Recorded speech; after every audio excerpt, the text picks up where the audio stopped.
Bukas 180 to 200 na ang diesel, sabi ni Sindoy Morillo. Wala tayong magagawa. Ganito yan mga kababayan. Una, Kent, anong masasabi mo sa diesel 180 to 200 na bukas? Ganito ang mangyayari natin. No? Ganito ang magagawa natin. O, speaking of diesel, speaking of gasolina. Ito nga mga kababayan.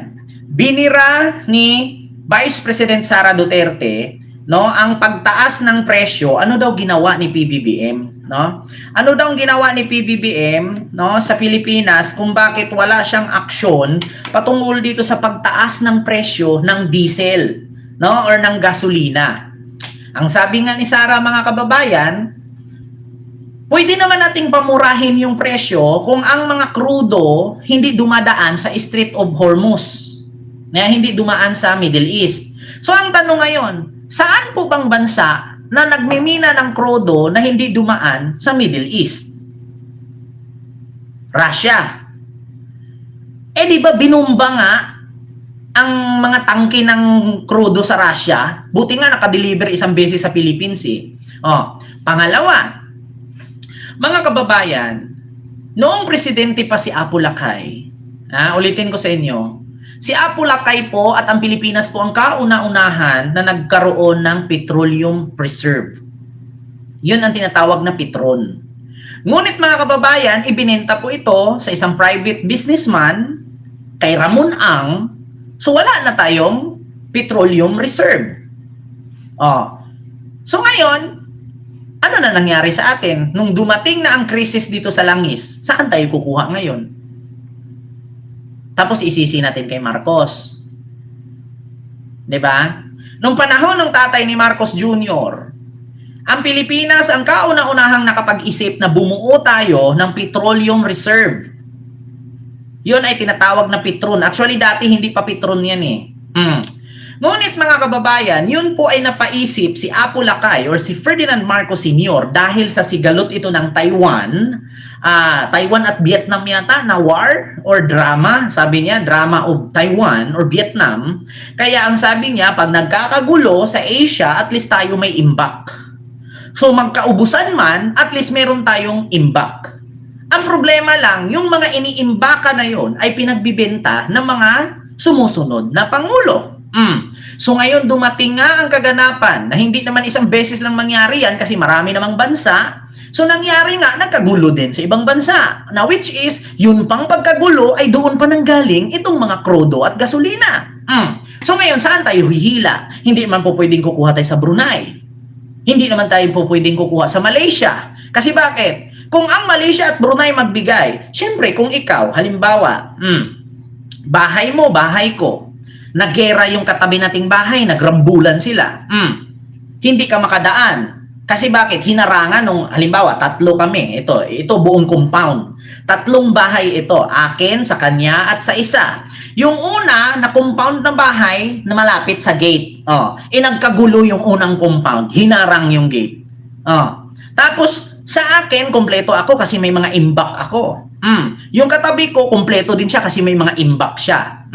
Ngayon, sino ang unang magbigay doon sa nagkagulo? Siyempre, bago ako magbigay doon sa nagkagulo na yon, uunahin ko muna yung sarili ko kung hanggang kailan yung gulo nila at hanggang kailan yung inimbak ko. Diba? Yan ang mahirap mga kababayan. Hindi basta-basta magbigay ang Brunei at ang Malaysia ngayon ng krudo o langis kasi ang iniisip nila, yung langis at krudo natin hanggang kailan ang tagal nito. Paano kung lalong gugulo ang Middle East? Tapos naubusan tayo ng krudo, nangangatay lahat. So naghihigpit din sila. 'Di ba? Naghihigpit din sila, mga kababayan. Kasi ganito po 'yan mga kababayan, ano daw, walang pili Kent, basta may lisensya kang ipakita, bibigyan ka. Sabi ni Mark Cheryl Inguho. Yung about sa ayuda, hindi ko po alam kung anong patakaran bawat barangay po, no? So, ngayon mga kababayan, ganito po ang nangyari diyan. Hindi po porkit may minahan ng krudo o langis ang Brunei at ang Malaysia, ay pareho po sila ng krudo sa Middle East. Ganito mga kababayan, magkaiba po ang klase ng krudo Hindi po porket may minahan ang Brunei, may minahan ang Malaysia, ay same sila sa krudo at gasolina sa Middle East. Magkaiba po yan. Now, which is katulad po sa ginto. Merong 18K, merong 21K, may 24K, may 14K, may 10K. Ganun po yan, mga kababayan. Hindi porket may krudo sa Brunei, may krudo sa Malaysia, ay pareho yan sa krudo sa Middle East. Hindi po. Hindi po, mga kababayan. Magkaiba pong klase yan. Yan po ang tinatawag nating 95 octane, 97 octane, at 85 octane. Magkaiba po yan na klase ha, mga kababayan. Kaya hindi natin pwedeng sabihin na bakit si PBBM kailangan niyang kumuha ng crudo doon sa Brunei, sa Middle East na meron naman sa Brunei. Meron naman dito sa Malaysia. Hindi po ganun, mga kababayan. Hindi po ganun. Magkaibang klase po ang bawat crudo. Hindi po halos lahat pareho. Kung meron mang, 'di ba, katulad sa Malampaya, meron tayong crudo, 'di ba? Pero hindi po 'yan crudo na magagamit lahat sa Pilipinas. Ang crudo na iba diyan ay magagamit lamang sa pangkuryente, hindi po pang takbo ng sasakyan. Ganun po 'yon, mga kababayan. Kaya yung mga sinasabi ni Sara na bakit hindi tayo kumuha ng crudo sa mga hindi dumadaan sa Middle East? So anong gusto mong kukunin crudo? Yung pang gas lang? Yung pang sindi ng lampara? Ang kailangan ng crudo dito sa Pilipinas, yung ginagamit sa jeep. Hindi po yung ginagamit pang lampara.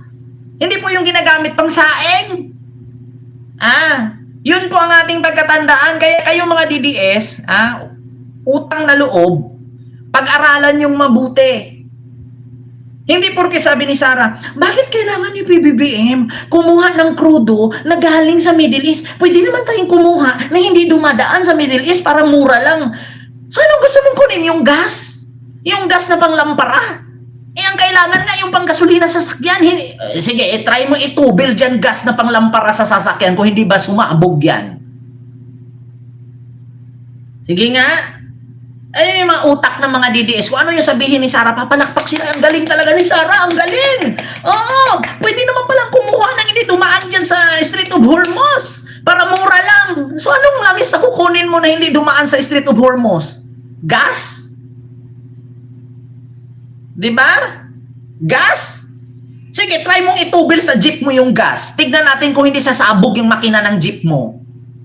Diba? Try mong itubil dyan yung langis na panglagay sa acetylene at sa tangke ng panglasaing. Tignan natin kung hindi sasabog yung jeep mo. Diba? Ganyan ka bobo ang mga dutae. Diba? Bababa ang presyo. Kasi bakit? Hindi naman crudo gas yung kinuha mo eh. Talagang mababa yung presyo. Punyeta na yan. Ito, mga kababayan, pakinggan ninyo. Kaya nga, nasuplak ng palasyo eh. Ito, mga kababayan. Isaiah Miro Fuentes, Abante. Ito mga kababayan, pakinggan ninyo.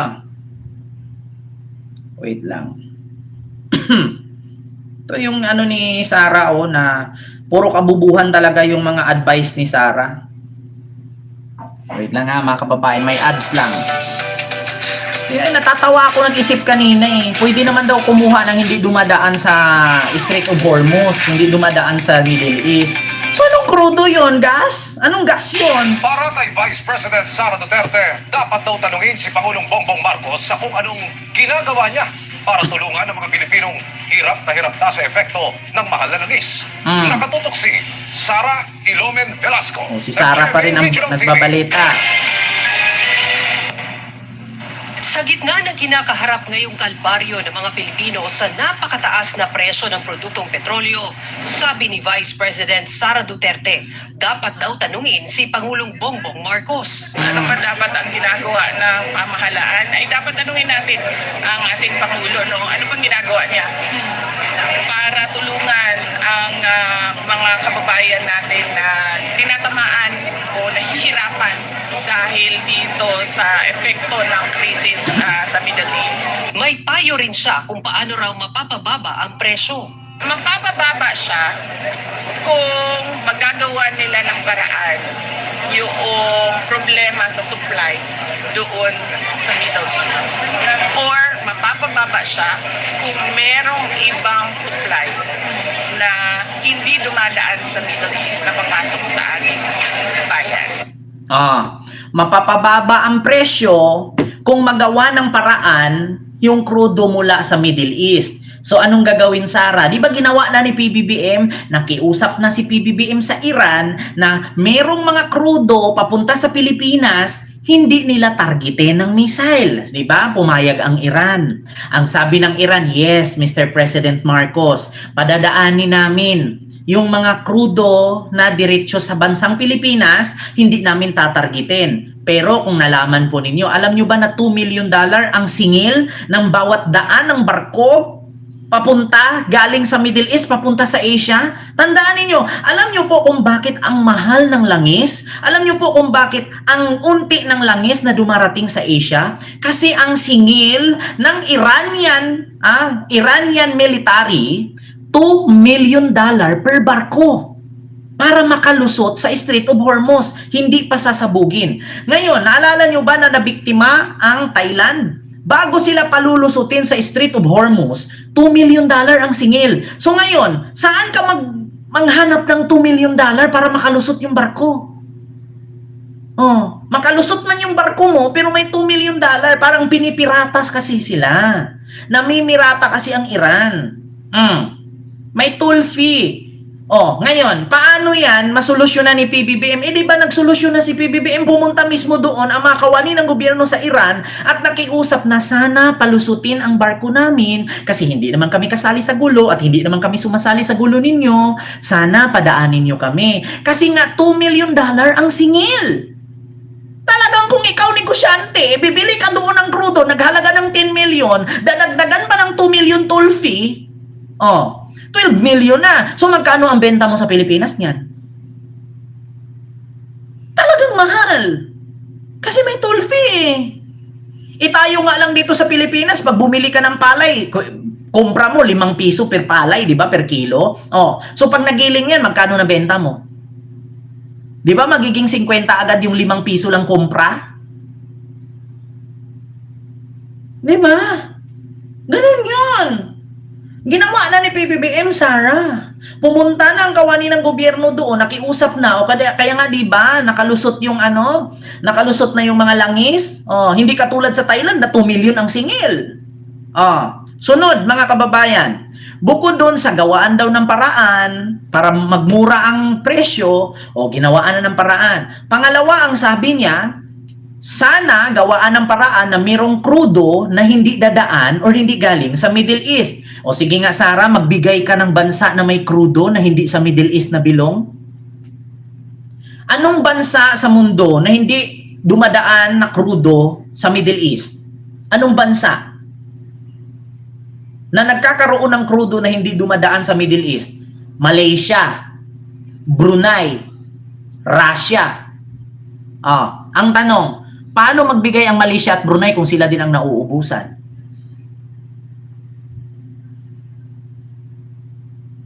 Valenzuela. Ang problema, syempre uunahin din ni Donald Trump, no? Yung Amerika. Kasi apektado din ang Amerika sa oil crisis. Di ba? Ganun yun.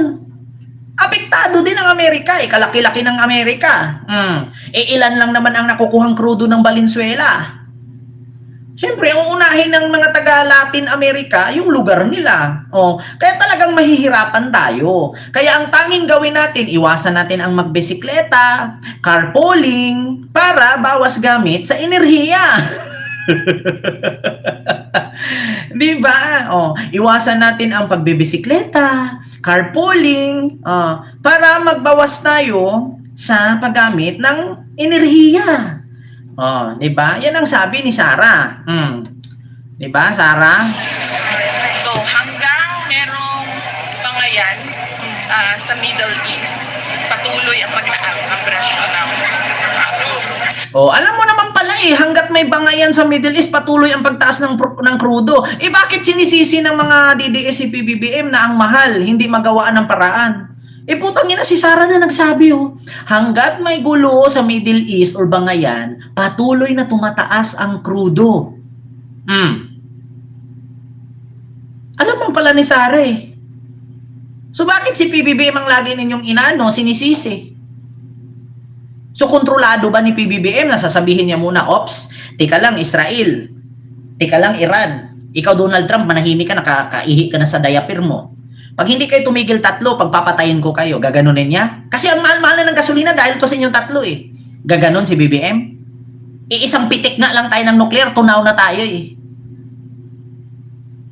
Diba? Alam naman pala ni Sara na hanggat patuloy ang girian or bangayan, patuloy na tataas ang presyo. Eh bakit si PBBM ang sinisisi ng mga DDS? At unat sa poll, ang gobyerno ng Pilipinas walang pagmamayari ng imbaka ng langis. Lahat ng mga nagtitinda ng langis dito sa ating bansa ay puro mga private businessman. Kasi dati meron tayong imbakan, binenta ni Ramos. Oh. Si Ramos ang sisihin nyo, hindi si Marcos. So anong gusto nyo mangyari ngayon? Bibili tayo ng panibago. Oh. Pag nabili tayo ng panibagong imbakan, tapos pag ang susunod na presidente, ibibenta na naman. Tignan ninyo. Sa ginawa ni Digong dun sa Cebu, di ba? Meron sanang minahan ng gas doon sa Cebu. Anong ginawa ni Digong? Nung bumaba si Digong pagka-presidente, iniwan din ng mga Chinese investor. Di ba? Nakita nyo yung sa Cebu? Yung binuksan ni Digong na planta ng gas?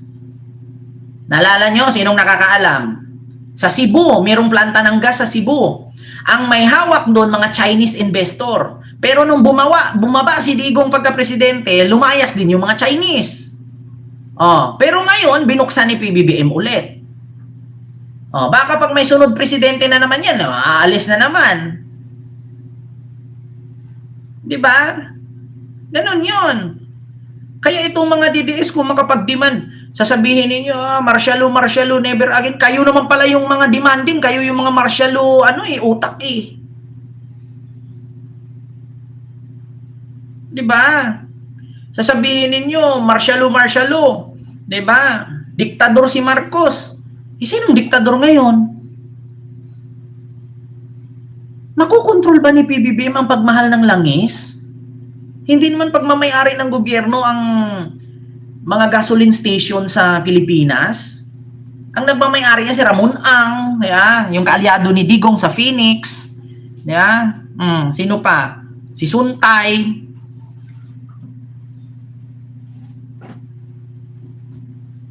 Ayoko na magsalita. Si Aloshos. So ano magagawa niya nila? Siyempre, kung ako may-ari ng gasolinahan, sasabihin ni PBBM, oy Kent, babaan mo yung presyo. Bakit ko bababaan? Nagbayad naman ako ng tamang tax. O di walang magawa ang presidente. Bakit? Bayad naman ko ako tamang tax. Diba 12%? O kung gawin kong 50 per liters to, wala kang magawa. Bakit? Nagbayad naman ko tamang tax eh. Diba ang tax na singil mo sa akin, 12%. O, kung gawin ko 80 yan, wala kang magawa. Bakit? Nagbayad naman ako ng tax eh. Hanggang ganun lang ang presidente. Kung naalala ninyo, alam nyo kung bakit ang taas-taas ng gasolina natin? 2 beses po, tinaasan ni Digong ang excise tax. Kaya sobrang mahal po ng gasolina ngayon at bilihin. Bakit? Naalala nyo sa panahon ni Digong, ultimo inumin na matamis, tinaasan ng tax. Ultimo nga, naalala nyo yung juice na tang, yung ganito kalaki sa palad ko, yung tang juice. Diba? Yung tang juice. Di ba dati, 13 pesos lang yun, naging 25 pesos na kasi tinubuan, tinaasan ni Digong ng tax. Lahat ng mga matatamis na inumin, tinaasan ng tax. Baka nakalimutan nyo, nung presidente si Digong, 2 beses siya nagtaas ng excise tax. Ito mga kababayan. Parinig ko sa inyo.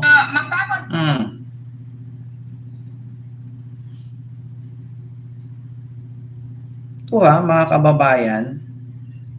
Para maloka kayo. Pumapasok lang po dito balitang ito. Pinagrumahan na po ng Pangulong Duterte ang rekomendasyon na ipatupad ang pagpapataw po ng pangalawang round ng excise tax sa mga produktong petrolyo sa darating na Enero. Ayon po yan kay Department of Budget and Management Secretary Benjamin Docto. Dahil dyan, 2 piso kada litro ang madadagdag sa presyo ng petrolyo sa susunod na taon. Una nang inanunsyo ng gobyerno ang pagsususpindi sa round 2 ng excise tax sa langis para may sana yung pagsilid ng tinatawag na inflation na ramdam sa mga presyo ng bilihin. Pero nagpasya raw ang mga economic manager ng administrasyon na pauwiin na ang nauna nilang rekomendasyon dahil sa pagbaba ng presyo ng mga produktong petrolyo sa banday. Kita nyo? Ang baba na ng presyo ng petrolyo. Oh, pero hindi pa rin binaba ni Digong kasi dinubli niya ang singil. 2 beses siya nagtaas. Oh. Oh, bakit hindi nag-react yung mga DDS noon?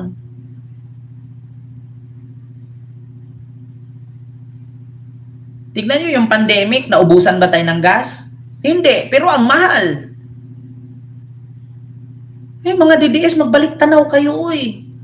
Hindi yung pagkadating kay PBBM, tudusira kayo. Pagdating kay Duterte, mga palpak niya, nakakalimutan ninyo. Kailan ba kayo sa bagay, mga DDS naman kasi mga bobo yan eh. Mga tanga-tanga eh. Diba? Pagdating kay Digong, kapalpakan ni Digong, di nyo maalala.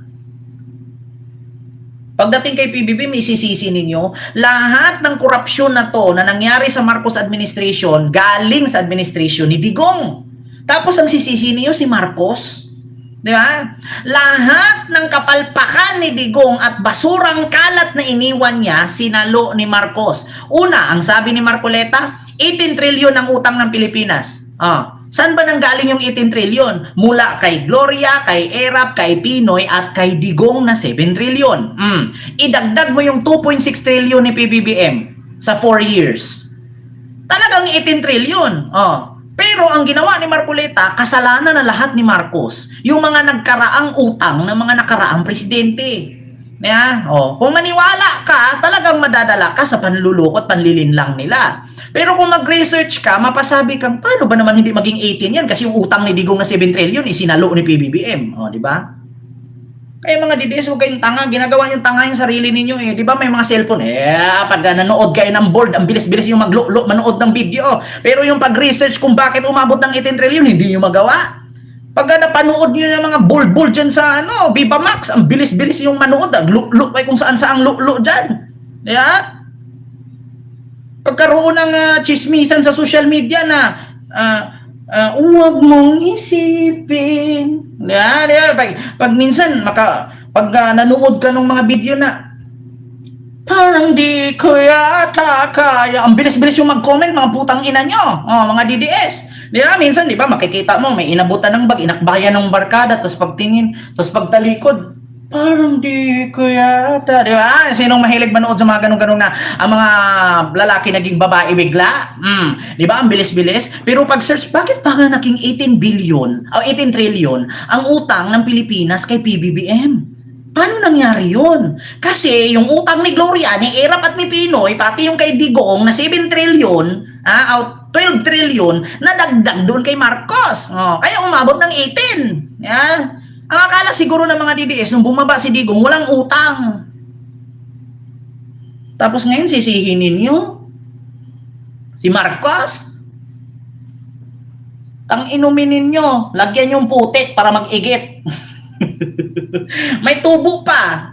Kaya expired na eh. Di ba dapat 6 years lang mabayaran na? Ilang taon na. Kaya mga DDS, kaya mga animal kayo,